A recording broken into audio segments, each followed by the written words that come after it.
అందరికీ నమస్కారం అండి.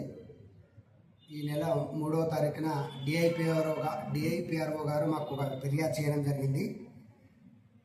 ప్రజాబలం న్యూస్ పేరుతో యూట్యూబ్ ఛానల్ నడిపే వ్యక్తులు నకిలీ అక్రిడేషన్ కార్డులను తయారు చేసుకొని దానిపై కలెక్టర్ సంతకం కూడా ఫోర్జరీ చేసి వాళ్ళు ప్రభుత్వ కార్యాలయాల్లోకి ప్రవేశించి అక్కడ పనిచేసే మహిళా ఉద్యోగులను మరియు ఇతర ఉద్యోగులను కూడా భయభ్రాంతులకు గురి చేస్తున్నారని ఫిర్యాదు రాగా దానిపై కేసు నమోదు చేసి మా ఉన్నతాధికారుల ఆదేశాల మేరకు విచారణ జరిపిన తర్వాత ఇది నిజంగా నిర్ధారణ అయింది.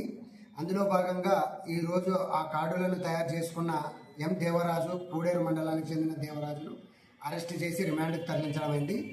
దీనిలో ప్రధానంగా ముద్దాయి అయినటువంటి చందులాల్ నాయకుని కూడా త్వరలోనే అరెస్ట్ చేస్తాం.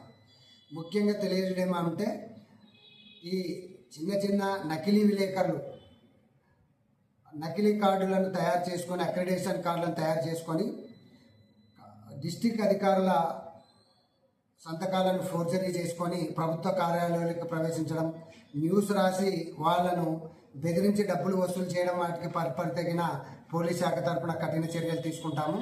దీనివలన నిజమైన విలేకరులకు, సంఘం కొరకు, సమాజం కొరకు పనిచేసే విలేకరులకు కూడా దీనివల్ల చెడ్డ పేరు వస్తుంది. కాబట్టి ఈ విధంగా పనిచేసే నకిలీ విలేకరుల పైన మేము మా పోలీస్ శాఖ తరఫున గట్టి చర్యనే తీసుకుంటామని తెలపడమైంది. ఎవరైనా విలేకరుల పేరు చెప్పుకొని ప్రభుత్వ కార్యాలయాల్లోకి వచ్చి కానీ పాఠశాలల దగ్గరకు వచ్చి కానీ బెదిరిస్తే వారు పోలీసులకు ధైర్యంగా ఫిర్యాదు చేయవచ్చు. మెయిన్గా